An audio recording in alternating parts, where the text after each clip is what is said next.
guys. I know you guys normally see us on Friday. Tuesday, but we have some world travelers in the building, so we had to adjust accordingly.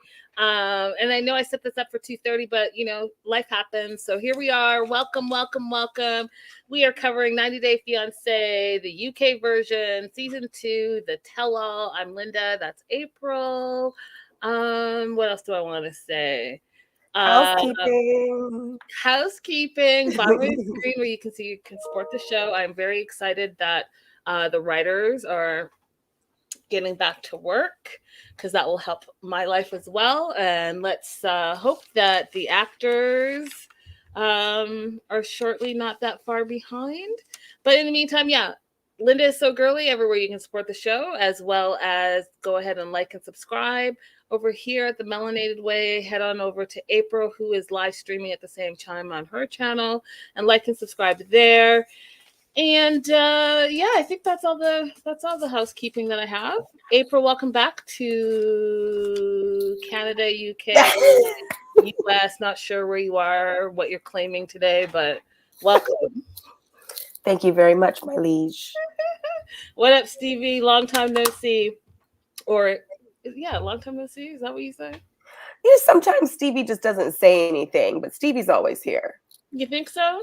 Mm-hmm, mm-hmm. Okay, that's fair. All right, let's jump right into it. First, yes. I want to say Catherine Ryan, the host, amazing. I thought she did an amazing job. I thought she was really, really funny, and maybe I just like Brit humor, but I'm all about it. Yeah, that was a refreshing hosting thing. Agreed. So, yeah. 100%. What up, Renee? Hey, girl, hey. Overall thoughts on the Tell All? I have so many more questions I wanted to ask, but I understand that they had limited time. Maybe we could have cut out the guy who came back from last year and had more questions. Because I still don't have Rich. Okay, he's kind of interesting, but I still don't have a time frame for the baby, and I still don't understand the offhand comment somebody made about you have to be together for 5 years before you can really get it. I wanted more of that. Yeah, I feel like they maybe needed so last year there was no tell-all, right? And everyone complained. This year there was a tell-all. It was an hour and a half, but I feel like they needed like a part 1 and maybe a part 2. I think that we unfortunately didn't touch on a lot of the issues that still we have questions about. And there were a lot of things that, I don't know, like there were a lot of things that we could have just dug deeper. Overall, I was entertained by it, but I think that there were so many things that are left unanswered, and that I thought was unfortunate. Yeah. So, okay. So Shane and Mert are the first to arrive, and then Mercy and Michael arrive. And that whole thing with Mercy, should I wait till I get to her? No, I'm just going to say now. Mercy saying, just call me whatever, is weird to me. Is it Mercy or is it Marcy? And she's like, it doesn't matter. Well, what is your actual name? Like, what does it say on your birth certificate? And what do your parents call you? Do you know what I mean? Yeah, that was weird. But is she saying it because she doesn't want to embarrass Michael because he's saying it the wrong way? Well, then say that. Say my husband, I let him call me this and this and this, and that's between us. But for everyone else, it's this. Yeah, that's kind of weird that she doesn't seem to care how it's pronounced. But hey, it's her world. We're just living in it. So they arrive, and then Estelle and Robert arrive, then Christian and Rebecca. And here's the thing, you guys. The thing with the UK version is that there's so much happening behind the scenes. So there's a bunch of, I don't think we've seen a cast that dislike each other as much as this cast in all the spin-offs, UK and US versions. I just don't think we've seen it. And we're going to talk about Rebecca later, but Rebecca and Azelle apparently are part of the Mean Girl clique, and that's what you saw played out on the show, on the Tell All. Did you see that play out as well? Yeah, I thought it was really odd that Estelle's position was, yeah, I said these things, but I didn't intend for you to hear them, and so that's why it's okay. And then just like Mercy's call me Marcy or Mercy, she also took this wishy-washy stance between the Mean Girls Club and Mert and Shane and Tion by, I don't know what the word I'm looking for, but Tion is on the Shane and Mert side just because who else aside, she's not part of the clique and she's not really with Shayna and Mert, but she's like on the outside. Yeah, it seemed like Tian just refused to participate. Well, because Tian is Tian. I just thought that Marcy, whatever, came across as wishy-washy in all things. And then the part where she was like, when Shane and Mert got up and left the stage, and she's like, "Oh my God, that's giving me like anxiety." Girl, you're the reason why everyone's having an issue, because someone told you something, you told your husband, and your husband told everyone else, which is fine. I think he's the only one that has integrity. He's like, "Hey, listen, I didn't want Shane and Mert to show up and be like not side hustle, but bamboozled, right, by whatever it is that you all are doing." Right. So instead of Mercy being the person like, "Hey, this is not cool. Yeah, I'm part of the Mean Girls Club, but listen, by the way, if you come here, you might get ambushed." Her husband was the one that had the integrity. So right. I'm just saying, like, the wishy-washiness, like, I just don't like people like that personally. I just be who you are. If you said it, you said it. If you did it, you did it, and own it. That's it. And if it's right or wrong, own it.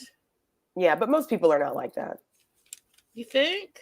I know. It is very rare to meet someone who actually is going to be genuine to your face at all times and with all their relationships. That makes me sad. And then we hear about Louise and Jose, and we'll get to them. And I was surprised and wondering why they weren't there. I feel like there was a lot of missed opportunity with that relationship. And then we get a little update on some of the season 1 people, as well as Alejandro and Katie, where, we get an update, but it was really no update. But we'll get to that. Yes. So Mercy thinks that her and Azelle are considered the miserable bees on social media. What are your thoughts about that? I thought that was an accurate reading of how people are perceiving them. She should have also added Tian. I don't think that Tian is perceived as miserable. I think Tian is perceived as materialistic and selfish. Mercy's not materialistic. She's just been perceived as miserable. Azelle is materialistic and miserable. So yeah, the three of them belong in that materialistic, miserable B category on social media. I think. You guys, if you're in the live chat, let me know what you guys think. If you're watching the replay, definitely let us know what you guys think in the comments. We start off with Rebecca and Christian. They say that they had an instant attraction. It wasn't love at first sight, but instant attraction, remembering that her grandma is the one that introduced them, right? Mm-hmm. And then Shane kind of takes their relationship to task. So Shane says, which is what I said on our show as well, this whole devil versus angel thing, and how he said he was going to lean into the devil part, which implied that even if he's married, he's going to cheat. That's what it implied. And exactly. Shane's like, why would you say that? And then he's like, it was taken out of context. But I went back and watched, and it was not taken out, unless you filmed a bunch of shit after it and it wasn't aired, it was edited out. It absolutely was not taken out of the context. You literally said you're not the type of guy who likes relationships. You literally said that. He said so many things that were anti to being in a relationship that I don't really understand. And all they really needed to point to, fine, let him have that. Let him say that it's a misunderstanding. But why didn't you communicate with her for 3 whole days before you arrived? That part. And fought with her the whole time and name called. Renee says, I agree. Not a fan of many of the women of this season. And hi, Tamika. Hi. So Christian talked about how it was a lot of stress while he was in the UK because he couldn't work. And he felt the stress from viewers who said that, he was only in the UK using Rebecca for a visa. And I mean, that's how he came across. That's how he came across. If you're going to spend time, what you have to think about if you're deciding to go on the show and you're the immigrant is if you spend time talking about how difficult things are in your country, people are going to perceive your relationship as full or in part only because of wanting to have opportunities, unfortunately. Right. And we saw it play out with even on his wedding day where he was like, no cameras. I don't know what I'm going to do. All that stuff. So it was like nowhere in there did it look like, yeah, I'm in it for the love of it all. No. What up, Diana? What up, Christina? So Shane is not sure about this couple. She thinks that the couple is two-faced and Rebecca's naive. And, why set yourself up for failure again? Which is what Rebecca has done in the past, right? She's recognized red flags. She's been married to a very similar personality, she says, and she does it the same thing over again. Why do you think that was the case? I don't know, because she says everything out loud. What I will say is the way that it was communicated to her is not a way that she's ever going to respond to. If you say to someone, you're naive, it sounds like you're saying they're stupid. But I think if she was to rephrase it and say, you are smart and you are intelligent and you are giving and you are loyal, and I don't see that you're receiving those things, or that you're receiving the love that you should give from your partner, that might be a little bit more persuasive than saying you're naive. Fair, but we also know that Shane saw the receipts about her being a mean girl, her being Rebecca and Azelle, and the mean things that she said. And even when they first arrived, I was like, where's all this animosity coming from? Rebecca came in and was talking mad crap about Shane. Like so much. Yeah, what do you know? You know some secrets on your secret channel that you have with your secret members about where all this animosity is coming from? So I personally think that it's coming from jealousy. It's coming from jealousy. Reddit, they did a poll for season 2 about the favorite couples, and Shane and Mert flew like flying colors. They were it, period. We saw a little bit of Rebecca and Christian, but the top 2 couples, but Shane and Mert by far. If it was like 100%, I'd say like 80% said Shane and Mert, and then another 15% said Louise and Jose, and then everyone else was like in single digits. So I think it comes from that type of jealousy. You do a show for a reason. You do it for being on TV, the publicity of all, followers, all the things. You do a reality show for a reason. And I think that Rebecca thought that she was going to be maybe the breakout star of the season, and she was not. And she was not perceived that way. And they honestly didn't get as much airtime, but she also doesn't have that je ne sais quoi, right? Some people just have it, and they're great TV, and Shane and Mert were great TV.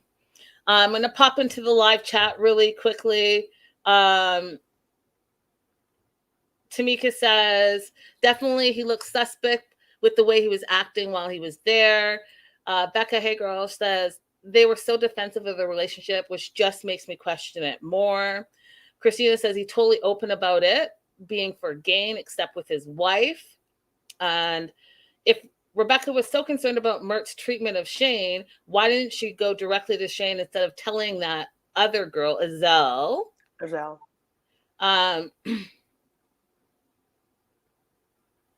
And Tamika's like, she was like, Shane walked around the other side of the table. Like, where else was she supposed to walk? So there's that. I just think it's born out of jealousy. That's what I think. And I think that Rebecca was holding on to a lot of animosity that she self-created for not have actually even meeting someone in real life. So if I have to deduce, I'm going to deduce like you're jealous of their popularity. You're jealous that they're the fan favorites. Mm-hmm. I think that's reasonable. So, Shane says that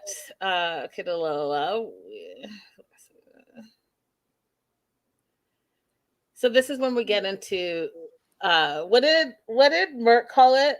The bitch club. So Shane says that Azelle's been trying to sideline and isolate herself and Mert in a group chat that they're not a part of.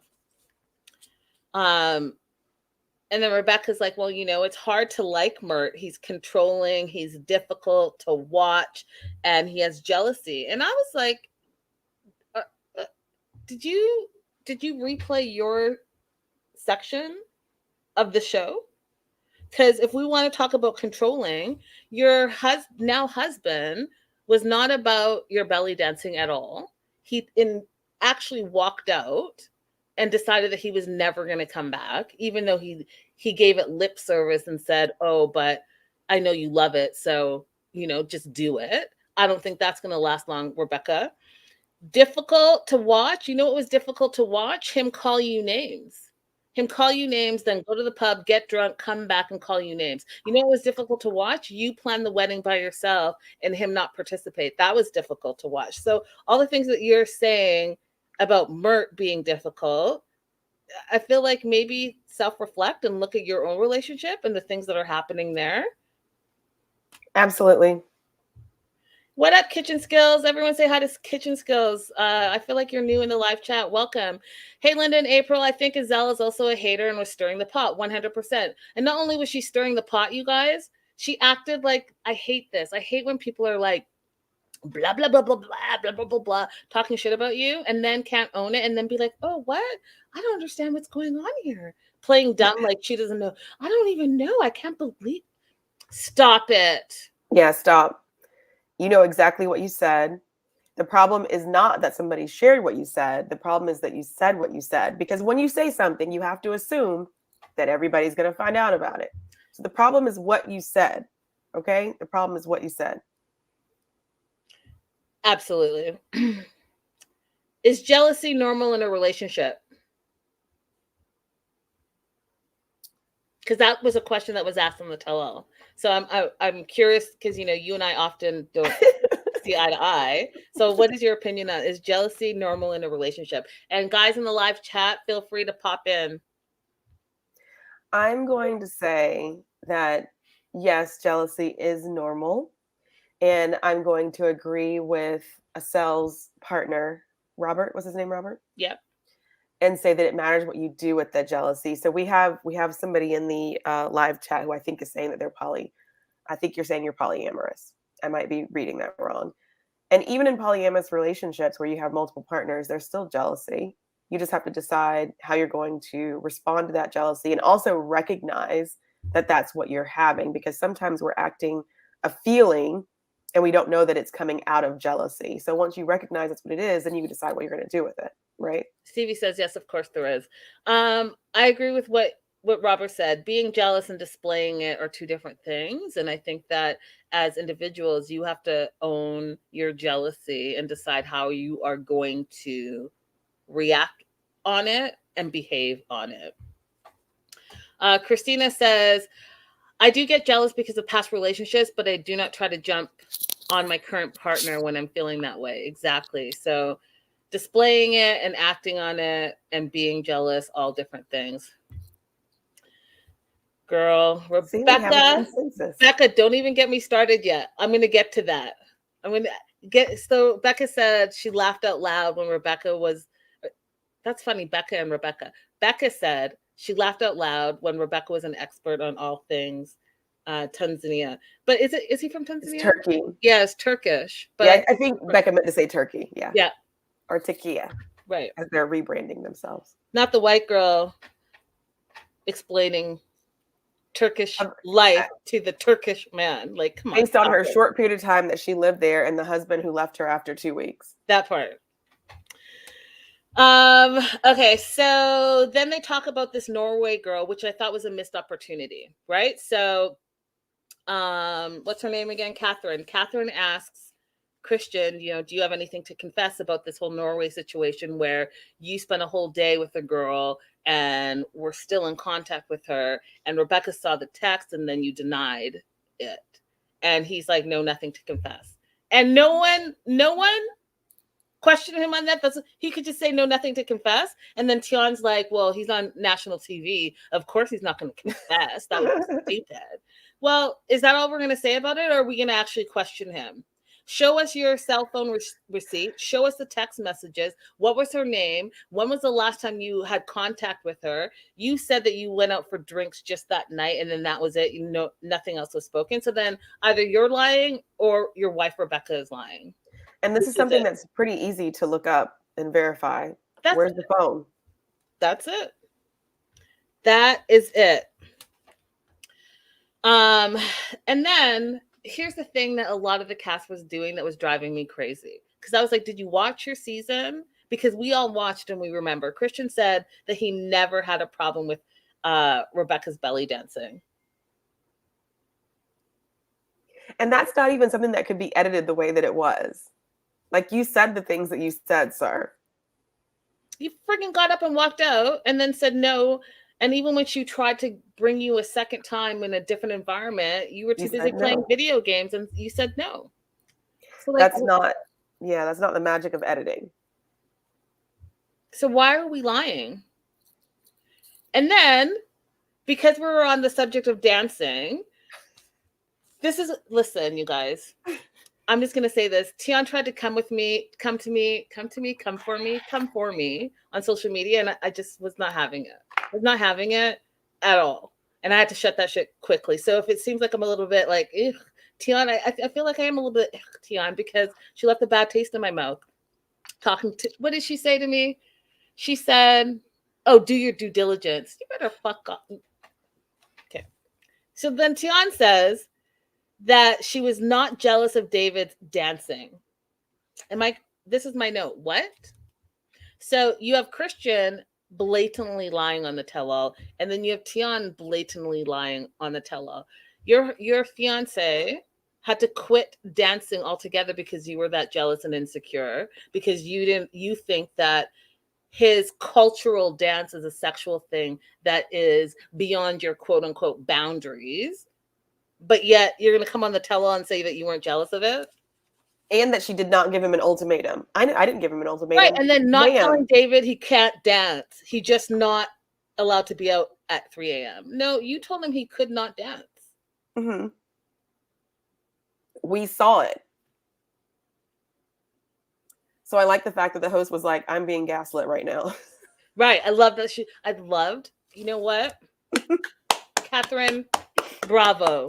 And Catherine's Canadian, by the way. She lives in the UK, but she's one of us. Mm-hmm. And so she's not putting up with the nonsense. So she's like, yeah, I feel like I'm being gaslit right now, and looks her in her face, dead faced. And Tian had nothing to say because guess what? You were gaslighting and lying on national TV. Like, you know what it made me think, and I don't want to make this political at all, but there's a specific ex-president who will say something on TV and then literally say that's fake news. And you're like, are you trying to make me act like I'm crazy, or are you just being crazy? And Tian, you're like right up that alley. Like, we watched you give him the ultimatum and tell him he literally could not do salsa, merengue, or any of his other cultural dances because you didn't feel comfortable with it. You never said anything in that conversation about the time of day that he was dancing. It was just the fact that he was dancing at all. You also said, Tian, that you did not like dancing. So for your response to this on social media to be a video of you guys dancing together, how are we supposed to know that? You said you didn't like dancing and you didn't want him to dance. Now you're saying we didn't do our due diligence. Ma'am, you didn't give us the information. Besides that, I still don't believe you. And then says, okay, I just want you guys to think of the backstory here. You're on a friggin' reality show. You know what you signed up for. You know how you came across and you decided to make that specific choice. Then you want to tell us, the viewers, that we can't believe everything on camera. Stop it. Catherine's like, I feel like you're gaslighting me. David's not dancing because Tian said it.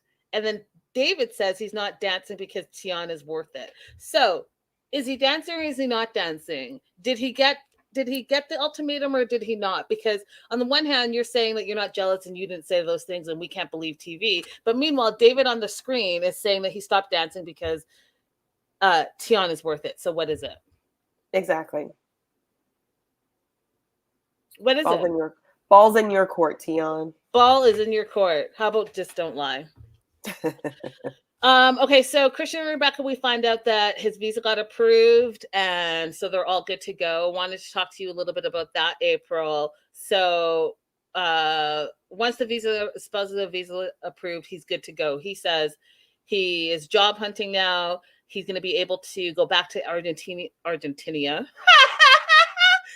Argentina in February and wants to introduce Rebecca to his family. And we find out that his life goal is to be a UK firefighter.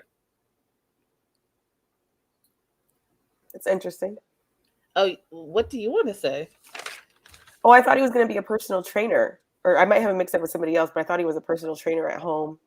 So I thought it was interesting that he was choosing to be a firefighter. I thought he'd be like, most people want to be their own business person, have their own, I saw him as somebody like having his own gym, blah, blah, blah, whatever. But he can do whatever he wants to. It's interesting. Yeah.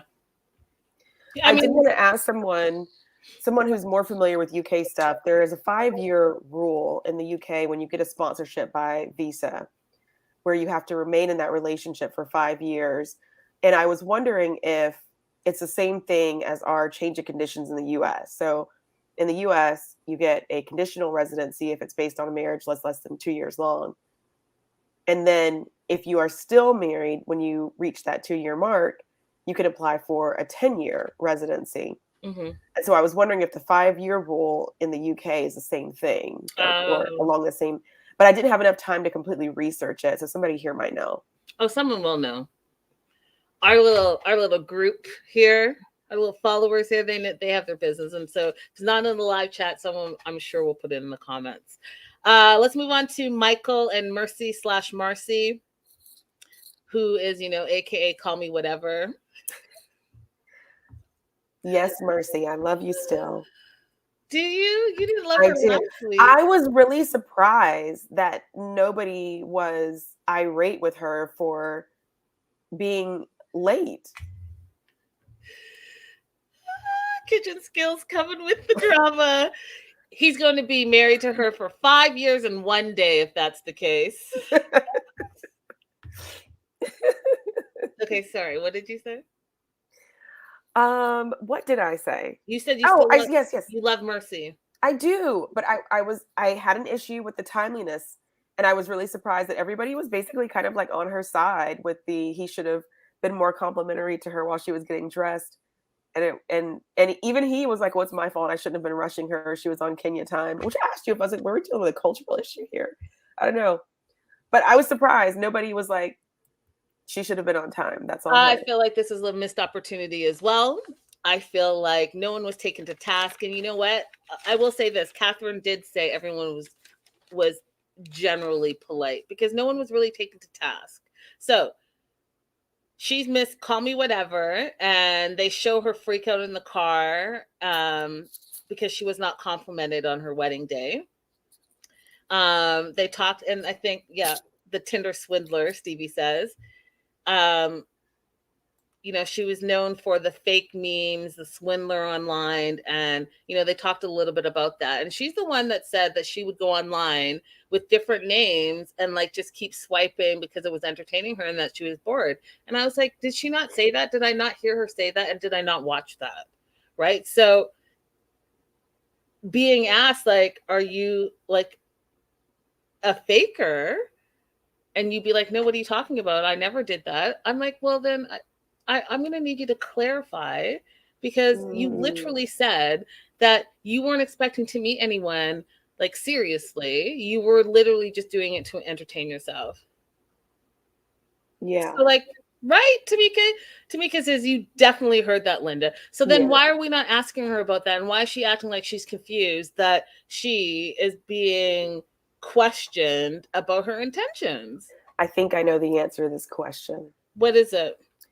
As a former swiper. Y'all, I won't put her under the bus, but I'll just say epic. We all need to learn from April. Epic. Her 30 days of epic dating. If you don't know about it, go ahead and ask her. So I think the difference for her was that she is swiping and entertaining herself. She's still herself, even though she's using a different name. She's not trying to get something from these people that she's swiping on as entertainment. It's just like entertainment is in talking, not entertainment as in trying to obtain money or something else. How do you know that? I don't know. I think if she was trying to get money from people, she wouldn't have been like, oh, it's entertainment. I think she would have been more like methodical about it. You see, when I was on my journey, I had a notebook. and I kept a record of who I had contact with. Because if you're going to swindle, you need records, okay?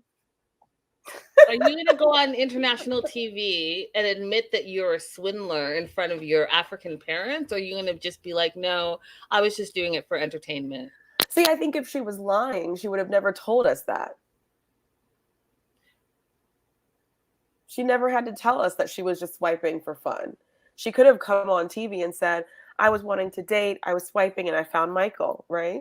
No, because all the people that she was swiping and entertaining could come back with the receipt, so she has to acknowledge it in some way. Oh. So Well, if I said, hey, yeah, I'm swiping, and I'm entertaining myself, and by chance, Tom sent me $100. That was just so nice of him, is because like we were totally kicking it, and he was entertaining me and I was entertaining him. And if Mark sent me $200, like I definitely don't know anything about that. I was just like being entertained and entertaining them. Do you see? Like, yes, but I'm just saying, I feel like we can see it different ways. What up? Hey, girl. Hey, my girls, sending love from South Carolina to you both. Right? Did she have a job in Kenya? That was not addressed. No, I mean, listen, a lot of missed opportunities here. So, but we do find out that she gets a job in the UK, and we'll talk about that in a minute. But so she tries to say that she had no secret aliases, no number of men, but she had a Freudian slip. I don't know if y'all caught it. She said, I wish I had, but I don't have any. I was like, oh, if that wasn't a Freudian slip, I don't know what was. And then Catherine is hilarious. Catherine's like, I'm going to invite Thomas to the stage. And so this is also where I know that's your girl Mercy, but she was silent. Like, she was silent, just looking forward, and I could see in her face, she's like, doo, doo, doo, doo, doo. All those people I was swiping. Was there a Thomas in there? Was there a Thomas that sent me money? What did I say my name was with Thomas? Am I going to recognize it? Like, stop it. Just stop it, April. I know she's your girl, but y'all, right? Thank you. That was really funny that she chose to do that. Panic look. So on the flip side, Christian doesn't believe Mercy, and he thinks that she still like could be a swindler. And Christian was the wrong person to ask, because I don't care about his opinion. True. But I'm just saying, from a viewer perspective, that was like guilt, and quickly like, let me get my shit together real quick. Let me think of what I'm going to say if this Thomas pops out and I recognize him and he recognizes me. Hey, C. Cruz. Hey, girl. Hey. And then the whole dowry thing. I'm still like irritated by that whole, like, y'all had a fake wedding, and that's the first time a lot of people saw anything about Kenya, and then you made it a fake wedding, but you didn't say it was a fake wedding. And then now you're saying the dowry depends on the family. And so that also makes you look like a little sketch, right? Because if it depends on the family, then why did you act like there were certain things that you were missing? Sounds to me like you guys added some things that you wanted. If what you're saying is true, if it depends on the family said this, and then you tell, oh, Michael, by the way, you need an extra X amount of dollars because I forgot these things. Sounds a little fishy to me. It does. Because a dower sounds fishy to me. Well, she said that there was like a page that she forgot to tell him. How? So Christian thinks that Mercy is using Michael. And what I think is funny is that, what's the saying? Because I'm terrible at it, but that's like calling the kettle black. Because I was going to say game recognized game. Game recognizes game. That part. You want to talk about someone using someone, you recognize it. Maybe you are the expert because you see in her what you indeed are doing yourself. And time will tell. Time will absolutely tell. I do think theirs is a little different though, because she could be pretending, but the body language indicates to me that she does care about him. Even if she's using him, she still cares about him too. Whereas I don't see that with Christian and Rebecca. You know what? I'm just saying. Mm-hmm. Ryan, were they legally married in Kenya? No, it was a fake wedding, Ryan. They didn't actually get married until they got to the UK. So they were not legally married in Kenya. We find out that Mercy is finally getting out, making friends. She plans to travel with Michael.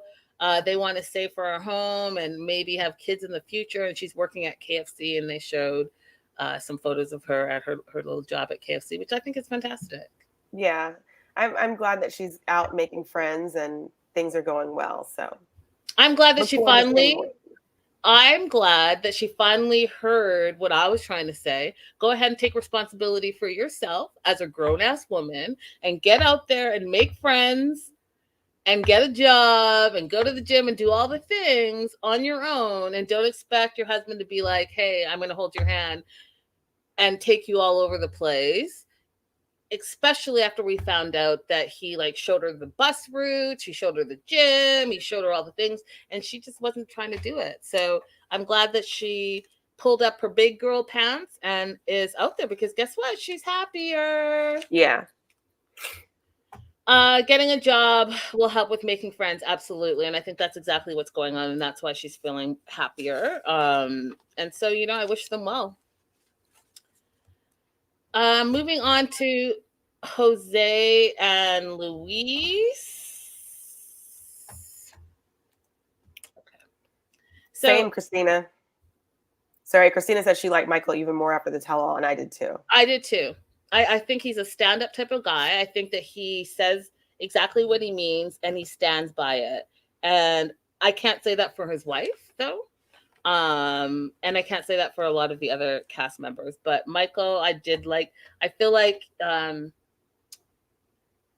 like Christina. I ended up liking him more after the tell-all. Yeah. Okay, so Jose, Louise, and Jesse, they come via screen. I really want to know why they weren't in studio.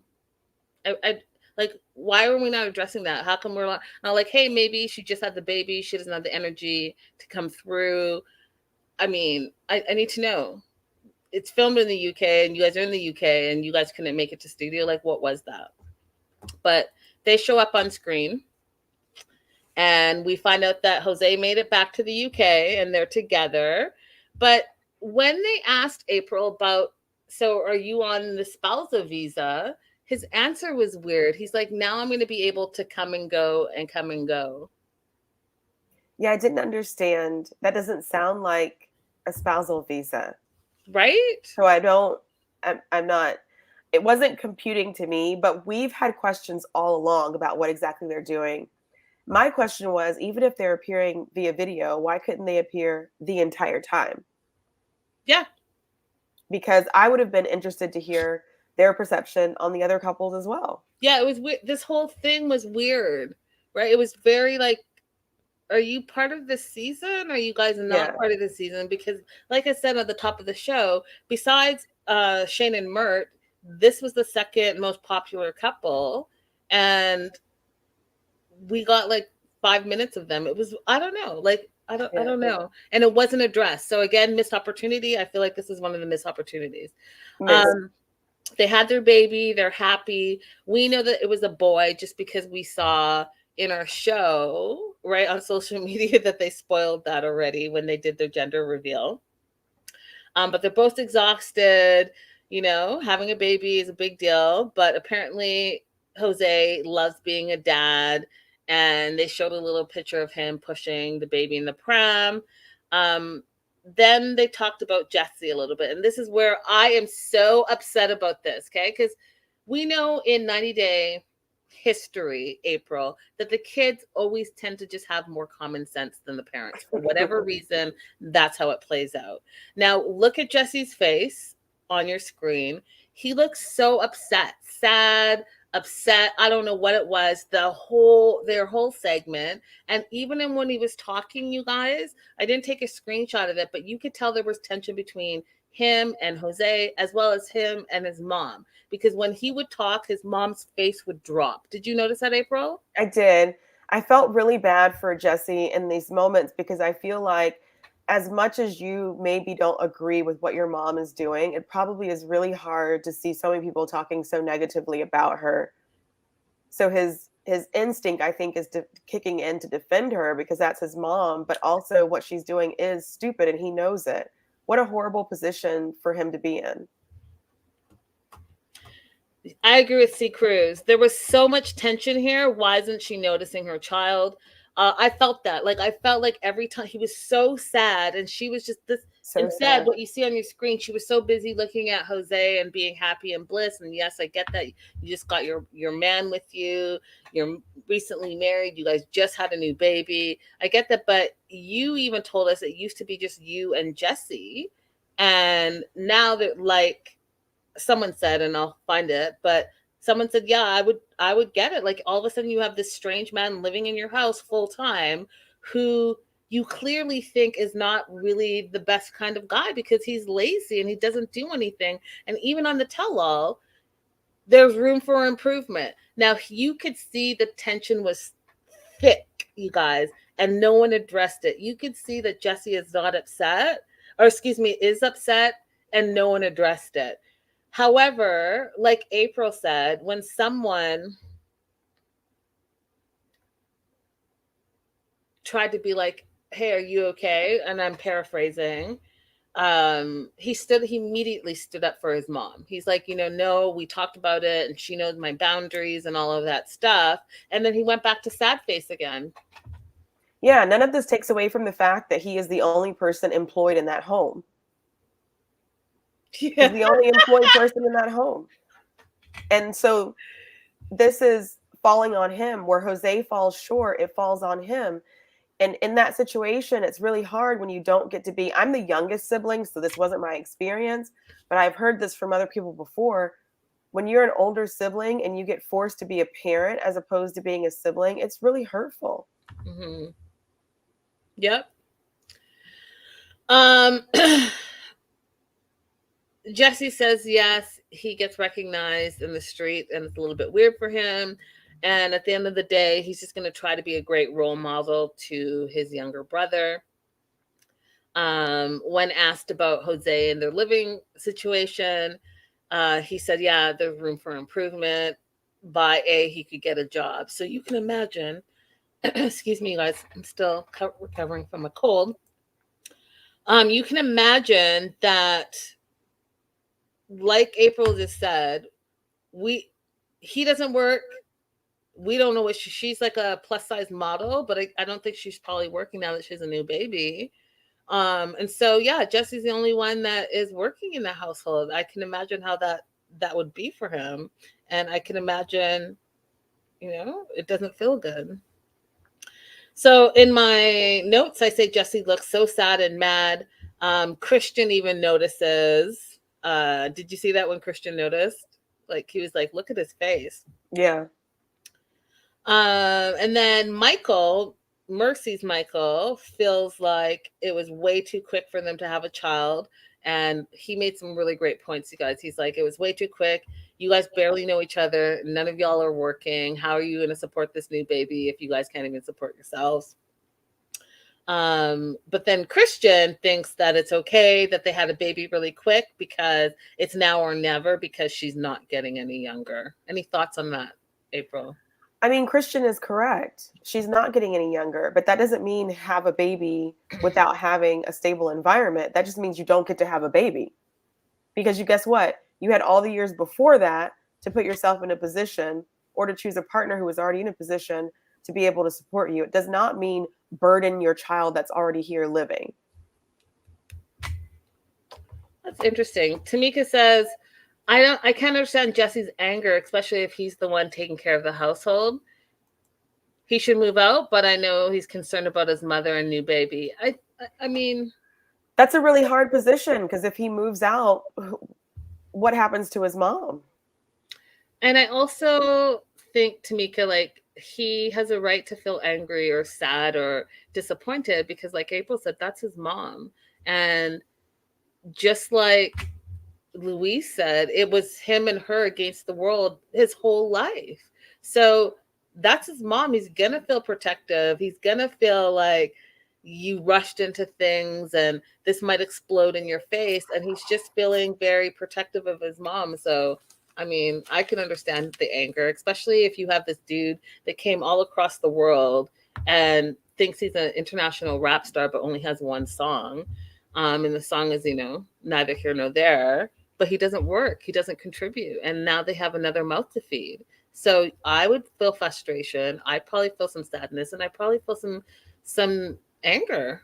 Like, because if your husband's not going to do it because he's not working and he's focused on his rap career, and now I have a brother, I'm not going to let my brother just sit around and not be cared for and taken care of. Right? I'm going to feel that responsibility. I will say that if it continues, she does run the risk of Jesse just abandoning them. Tamika just let me have a whole TED talk on her, and she's like, I meant I can understand, not can't. Tamika. Yeah, I feel sorry for him, because when you see someone start a family over fresh, when they already have a child that's existing, there's just a lot of complicated feelings that come from that for the older child. Yep. And in this case, it's compounded by the fact that she is not financially, mentally ready, and she does not have a good partner. Facts. I'm not saying Jose's not a good person, but he's clearly not a good partner in this moment. My bad, Linda, angry typing. That's My okay. bad, Tamika. I was like, let me tell Tamika what I really think. Her and I have been on the same page up until this moment, and she doesn't know that I can go off on a tangent. So let me be nice about it. Okay. Shane again is the only one that says, hey, Jesse doesn't look happy. And then my note is, why don't we ask more about that? I feel like, again, I'm going to continue to say there were a lot of missed opportunities here.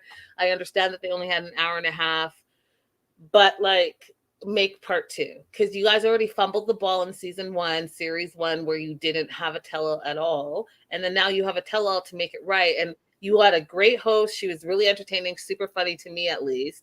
But then you ran out of time where you weren't able to spend enough time on each of the couples. Yeah, no? Mm-hmm. Okay, moving on to Robert and Azelle. I was surprised that they got so much time. Just like how April said, they should have probably had Jose, Louise, and Jesse stay for the full thing, because we saw Robert and Azelle for like 5 seconds, and everyone already knew what it was, right? Like, she was never happy. She was like the ice queen. She was like not happy with anything. She talked crazy to his daughter. And here's the thing, on the tell-all, I lost some respect for Robert. You want to know why? Because when his woman was talking crazy about his daughter, he stood up for his woman and not his daughter. Yeah, and then he agreed. And then said his daughter could be problematic. I was like, did we watch the same show? This 16-year-old was anything but problematic. What she was a 16-year-old with concerns, and she brought her concerns to her dad. And if you guys have followed April and I throughout this whole recap and review, you know that we're standing up for the kid. We're going to tell you, listen to what your child is saying. Some of y'all, parents, sorry, not sorry, you missed the mark. You want your teenager to talk to you. They start talking to you, and you're not listening. Yeah, some of you are horrible parents. And Robert, you are not listening. And for you to come on the tell-all and defend Azelle, who's not even your fiance yet, over your child, and tell the world that your child is problematic sometimes, shame on you.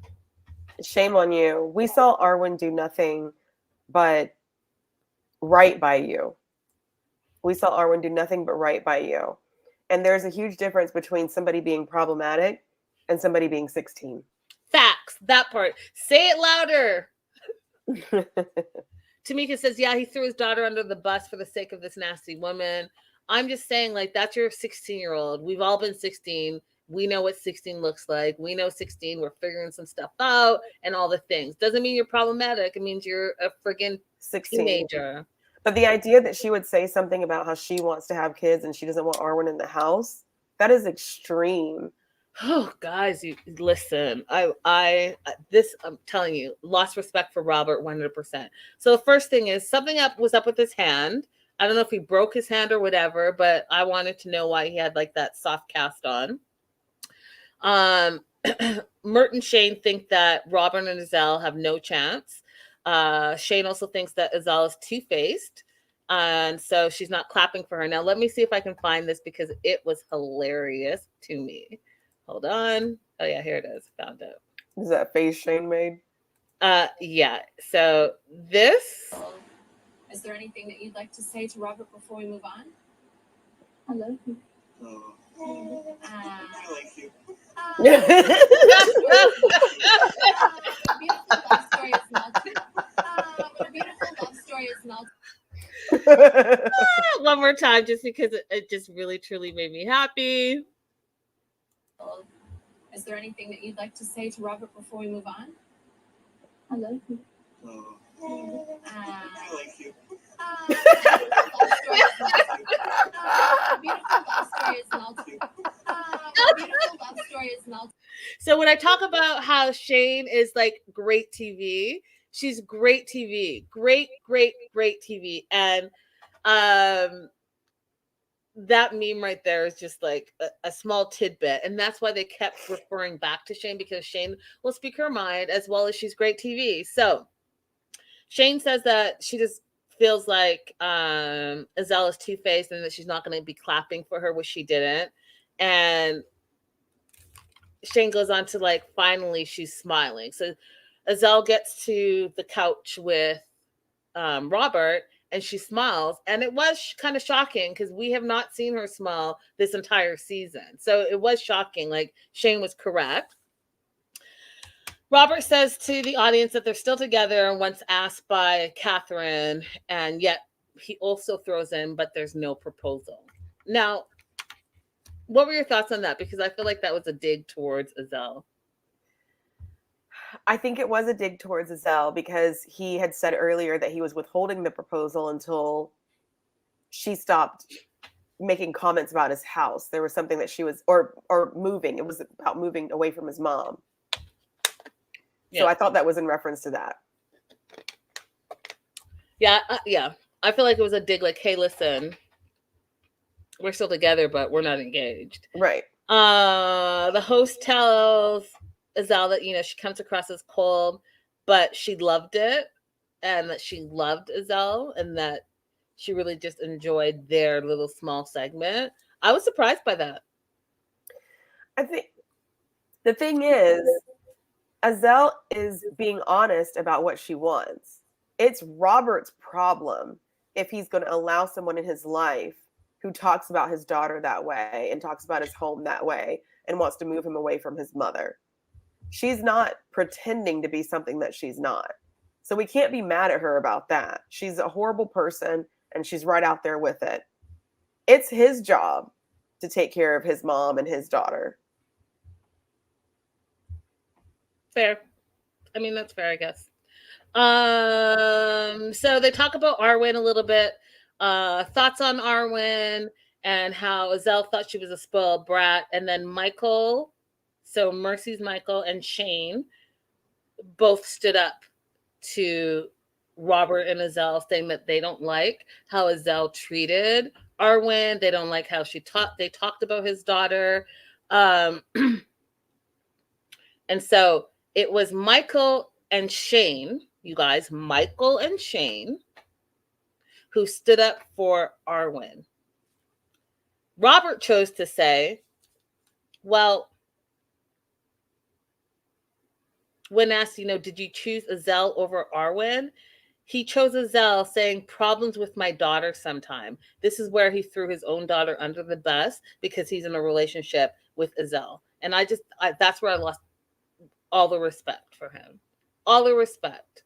We talked about it already, so I'm not going to beat it with a dead horse, but whatever that saying is. But I'm just saying, like, you're the dad and you're on international TV saying that your daughter is problematic. You need to go and have several seats somewhere. And I don't want to hear about you for a very long time until you figure your shit out. Yeah.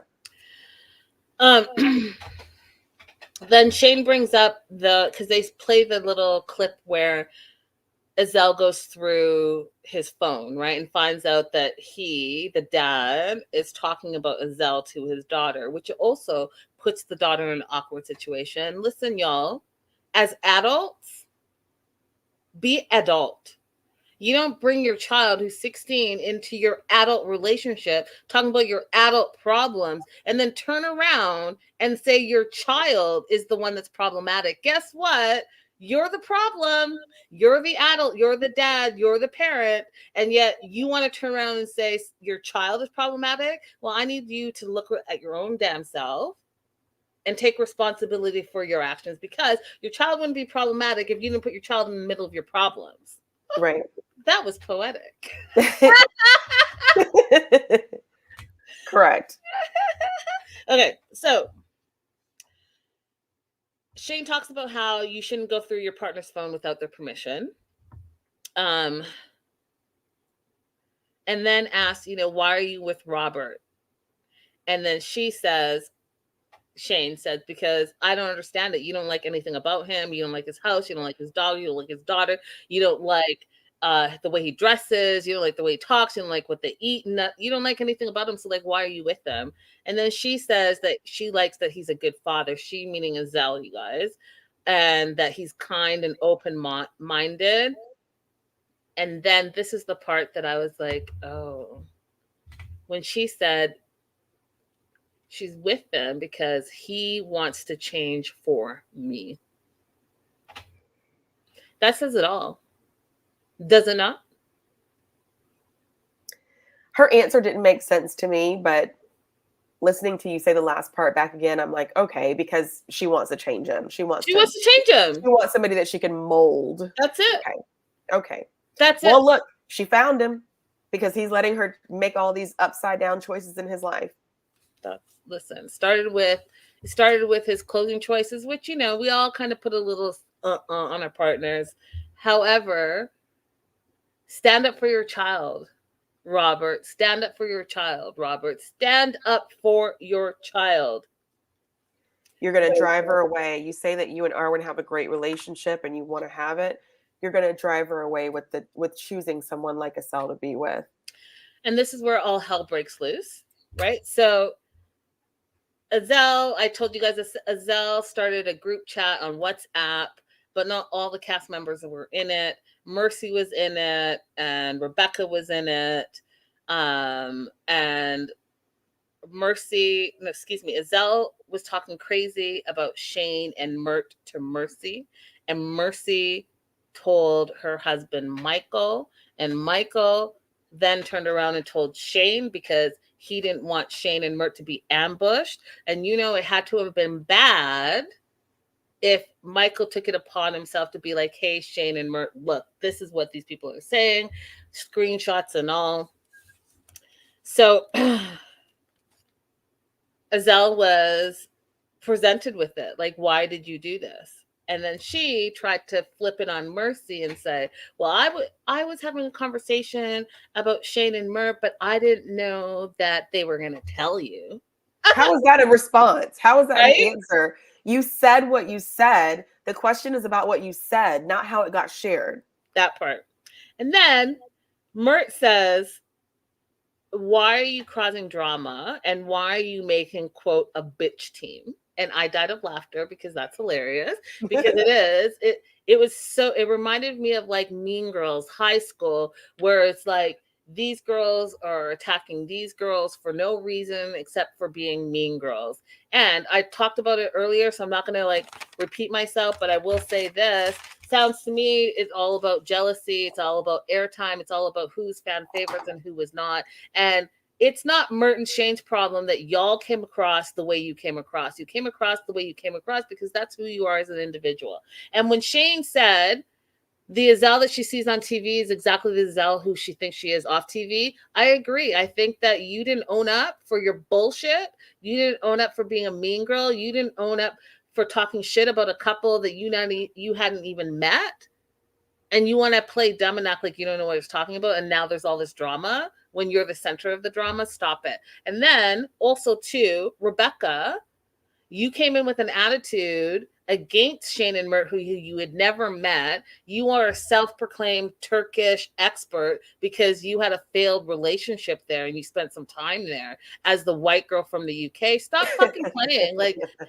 See that that's privilege, and see that you Turkish-splaining Turkey to a Turkish person is unbelievable to me. It's unbelievable. Okay. I'm done with that part. You good? Yeah, that part. Okay, so Shane and Mert get up. Shane calls Azelle a bitch, and then Rebecca flips her blonde hair and says, "There's no need for name calling." And again, Oh, look who feels strongly about name calling now. right, not only how strongly you feel about name calling, but who are you to regulate what a grown person is about to say? Like, that's not your business. Is she even talking to you? Why am I blurry? It's bugging me. Rude. Okay, that's You're good. not blurry anymore. Okay. So then Rebecca goes on to say that she's not going to stand for poor behavior. And then Robert jumps in and says that Shane and Mert both have anger issues. He felt sorry for Shane at first because he thought it was only Mert that had anger issues, but now he's seeing that they both have anger issues. And then Shane says that Robert, is two-faced, and that Azelle is an evil dictator. There's so much going on. So, long story short, if you guys hadn't figured it out, there's Team Rebecca and Christian, Azelle and Robert, and then Mercy. Her husband Michael is not in the group. Outside of the group, they're against Shane and Mert. Okay. And Michael is like Switzerland. And then Dawn is in a group of herself because she refused to participate. That I don't even think that that's what it is. She wasn't invited to the party because she in herself is problematic and no one was really trying to befriend her. You can even see in the tell-all that no one was really trying to befriend her. She was her own entity. Yeah, she's an island all on her own. Island on her own because she thinks she's better than everyone else. And when you think that, no one can relate to it. Okay. I did like the fact that they brought up some of the previous cast members. However, again, I feel like there's some missed opportunities because we didn't learn anything. So they talked about Katie and Alejandro, who we did see on series 2 for a few episodes. They showed the storm on their wedding, the lights going out. They showed that they did get married, but then it didn't work out. They went their separate ways. And that's all. We didn't learn why it didn't work out. We didn't learn if the marriage got annulled. We didn't learn anything. All we found out, we just got the video that we've all seen where Katie is crying in her car saying that they're no longer together and it's hard to talk about. They reached out to Alejandro, but he never went back or never got back to them. Missed opportunity. Missed. We're invested, right, for 2 seasons now in the fan favorite of series 1. Katie and Alejandro were the fan favorites, and so we're truly invested. And then all we find out is they're no longer together, and that's it. Does this also mean that they had bad contracts written? Like, why wouldn't they be obligated to participate in the tell-all? That part.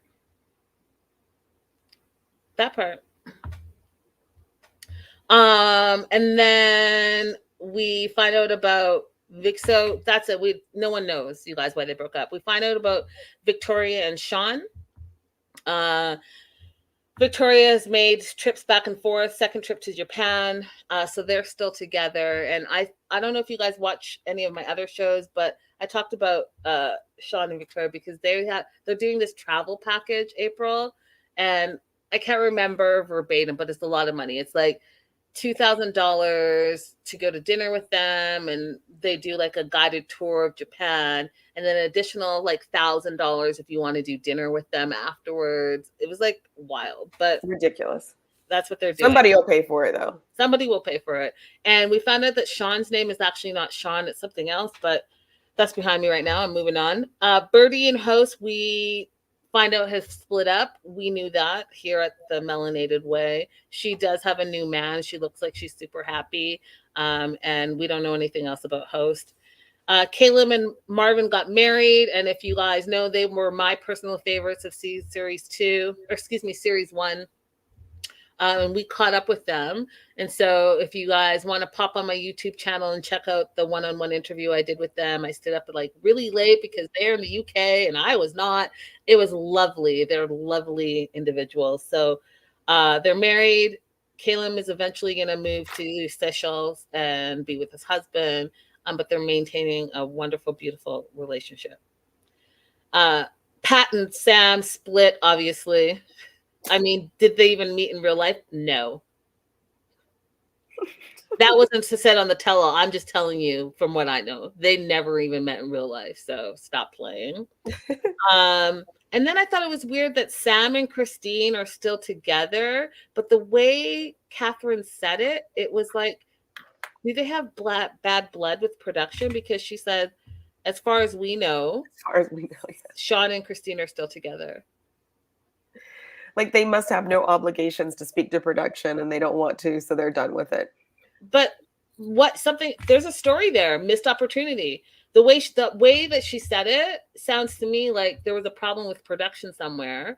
And I don't know if you guys see Christine on social media at all, but sometimes she throws a lot out there and she speaks her mind. And so I wouldn't be surprised if she said something that production was like, oh, we're not effing with them anymore. Okay, so we had 2 in-person surprises. Emma and Richard from series 1. Richard and Kathleen are no longer together. He says he's only there at the tell-all for the drama. They showed the part where he talked about what wife stands for, and I got re-cringed out and re-upset about that whole situation. You guys remember what he said wife stands for? Washing, ironing, effing, etc. Look at April's face. So he goes on to say that Kathleen broke up with him, that he embarrassed her. She's conservative and hit between his loud mouth and rocking out with his out all the things. She was not having it, so she broke up with him. Emma and Hussein surprisingly are still together. They had a honeymoon in March of this year, but she hasn't seen him since. And he also doesn't want to move to the UK, and she's having to coax him into doing that. They started the visa process, and they're waiting for that. I'm gonna tell you this right now. It's not gonna work out for these two. It's gonna work out in her head because she's making it work out in her head. March. Listen, you better. How long is that flight? You better go ahead and make that annulment happen. Kitchen skills. Emma probably still hasn't consummated that marriage. Listen, you better. He probably told her that. He told her that Ramadan lie. I can't kiss you because it's Ramadan. Right. Danielle and Hussein. No, Muhammad Hussein are the same person. It's Ramadan all year long. I'm not meaning to be disrespectful to anyone. I'm just saying, like, the excuses that they use are ridiculous. So that's it with them. I did want to say, so Richard asked Mercy if she loves Michael for real, because he notices that she's hanging on to him for dear life. And I will say this, she's hanging on to him for dear life because she's wishy-washy and all the drama that happened, and she's like part of the center of it, and she didn't take responsibility for being a blabbermouth. She's holding on to her husband. I just feel, you know what? What's the saying, April? If you don't stand for anything, you stand for nothing at all. Or you'll fall for anything. Yeah, I'm not into it. Yeah. Ryan, that doesn't even make sense. Since he doesn't want to come to the UK, but they're applying for the visa, make it make sense, girl. Ryan, I will make it make sense for you. He is doing whatever is necessary for him to get his monthly stipend. That part. Okay, so I feel like I'm running out of time. Okay, so Richard questions Mercy, and that was a hot mess. He's asked by Kathleen. Am I saying it right? Catherine. the host, whether he's dating again. And he says, because he's an international dater, the world is his oyster. So he has so many options. I don't believe him. I don't think he's dating anyone, but that's what he said. This was a picture that Richard posted. I screenshot it from Reddit. Apparently, this is like the after party. And you could see who's with whom at the after party. And then what's interesting, you guys, and I don't know if I have enough time to share it all with you. I'm going to try though. Okay. So he says, and I'm going to go on this page, so you guys might not see me as big, but he says, I'll read some of it. So like everyone else, I watch as a viewer. None of us get any inside information, and I've not even met any cast members from season 1. When watching as a viewer, it's customary for me to think, who would I like to go out for a drink with? And right from the start, it was Mike and Shane. Shane because she knows how to party, and Mike because Mike's a lad. So I knew both of these people, I would really enjoy their company, and they did not disappoint. Prior to me going on stage, which was right at the end of the day, I saw nothing of what had gone on before and wasn't part of the season 2 group chats. If screenshots were taken, I'd love to see what exactly was said. Same, Richard, same. I didn't even realize there was a split in the group. It didn't really seem like picking sides for me. It was just who I want to drink with. I love some drama, but don't and won't be piggy in the middle. So cleaning up my closet with you effers. As I met all of these people in real life now, prior to the tell-all, there are 2 people I mainly spoke with, Robert and Mike, both good lads, both testing the waters to see if I was coming to the tell-all. In fact, Mike was still messaging me the morning when I was in London, but obviously in a contract, so can't say shh. But his face was hilarious when we got to meet. And that's the point of keeping things quiet, so you all get natural reactions and emotions like surprise. But when the cameras were stopped and we were all together, that's when I got filled in on the juicy gossip and didn't really know where to put myself, as I not spend enough time with everyone to make a fully informed decision. So here is my views and opinions of the people I met. Robert and Azelle. Now I can't comment on the specifications, only the facts I'm presented with. Robert in person is a lovely guy. He obviously cares very deeply for Azelle, and like any man would defend his future wife. Azelle was very pleasant in person, but I didn't get along with her. The set was closing and we were all getting taxis. My questioning towards Azelle is simply, as I was a viewer, was concerned about her relationship with Robert's daughter. As a dad myself, the most important person in any dad's life is their kids. I think Azelle came across very well and was glad their relationship is improving. Tion, Mel, and David. I got to spend a bit of time with Mel as she was backstage, but we were still mostly kept apart as a performer. And it's a shame with all DJing and hosting acting. Some people often need stress wheeze. I feel lucky it was not a stress poop as others get. But when I went downstairs, me and someone chatted. Mel's a really nice woman, mature, and a mama bear. Who is Mel? Tion's mom. Oh, that woman. Okay. Tion, Mel, and David. I got to spend a bit of time. Oh, yeah, blah, blah, blah, blah, blah. Mel's a really nice woman, mature, and a mama bear. Tion, the short time we spent together, she was friendly, pleasant, and had a big smile on her face for me, which was lovely. I sadly didn't get to meet David, but made sure I messaged him on Insta the day after. Christian and Rebecca. Chris is a legend.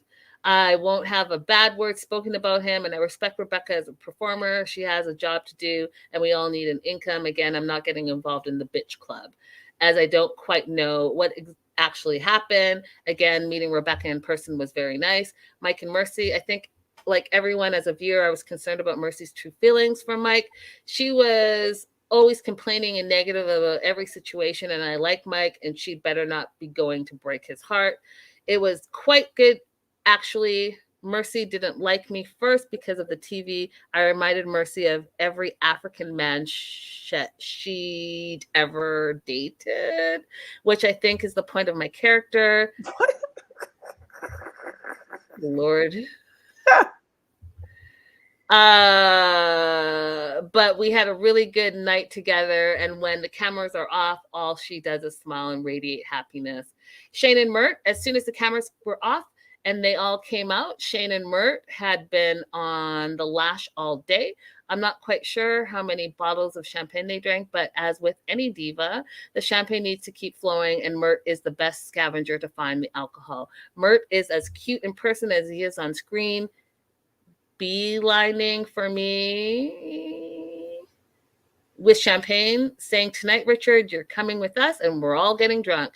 Shane also isn't a letdown in person either. She's funny as F and would drink me under the table. I find that super hard to believe.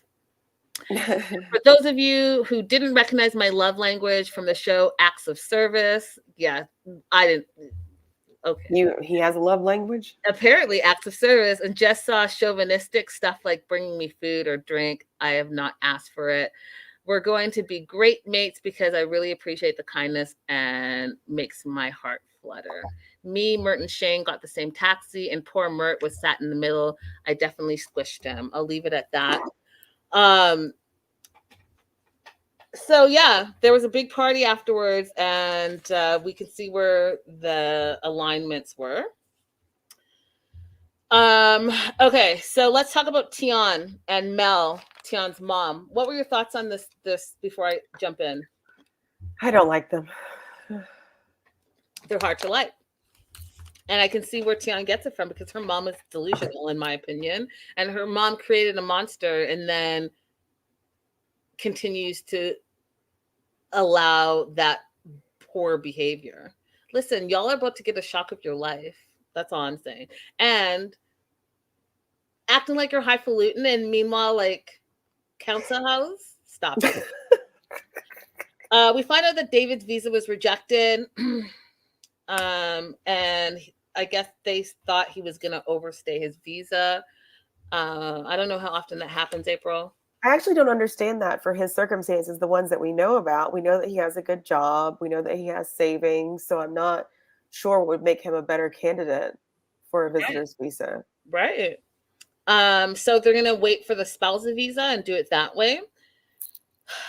And then Mel comes out. She says she's a protective mom. She would go to any length, including going to prison for her daughter, which I thought was a really interesting analogy. Like, not like, hey, I would die for my daughter. Like, I would go to prison for my daughter, which, yeah. When she answered the question, I was like, I don't think we had to go that far. That part. Then the reason you went that way, that far, is because that's who you are as an individual. Like, y'all are like, you're trying to act highfalutin, but, you know, I don't want to say GHETTO, but like, the shoe fits. So she talks about her daughter as a princess, and she feels like her princess daughter's complaining behavior is justified, and she's proud of her daughter. She's a proud mom. And David says that Tian is actually a lovely person and he loves her. Of course, because David is a lovely person and he only sees everything with these rose-colored glasses. He loves on everyone, and I don't think he has a bad bone in his body. And Tian's lucky to even have him, because all his eyes are on her, and he doesn't see all of her terrible behaviors and attitude. He just like loves her that much, which, you know, I guess that's what we all would want, right? I guess.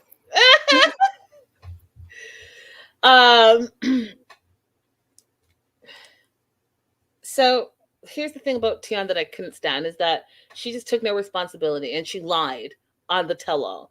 And when they talked about the ring, instead of being like, hey, yeah, that was a bitch move, bitch behavior, and I apologize, and I look back and I look terrible and I look ungrateful, and he probably shouldn't marry me because I am so shallow, that instead of enjoying the moment and appreciating that moment, and that moment being for the rest of our lives, it's wrecked for the rest of our life, because all I complained about was how cold I was and how cheap the ring was, and it was rubbish and it should be thrown in the bin, etc., etc. Instead of saying all that and taking responsibility, what does she do? She says he was an idiot for putting her in that position.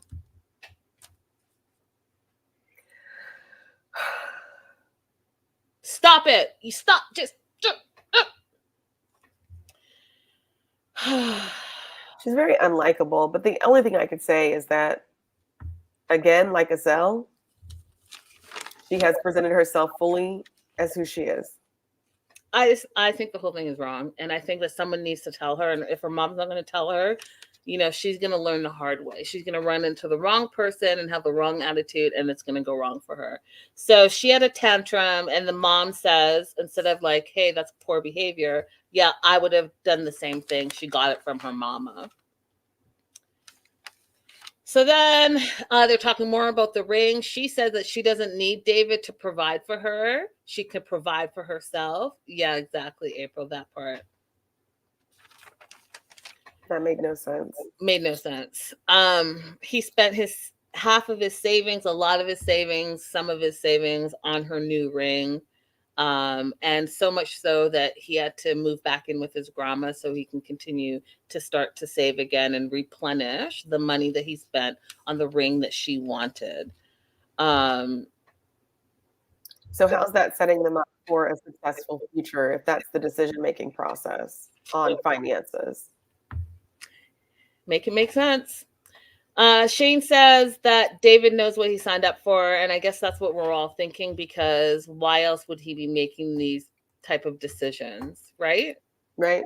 Like it doesn't make sense to me at all. So I don't know.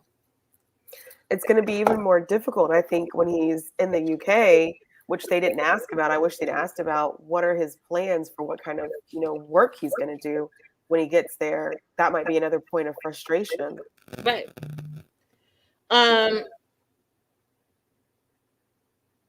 So spousal visa.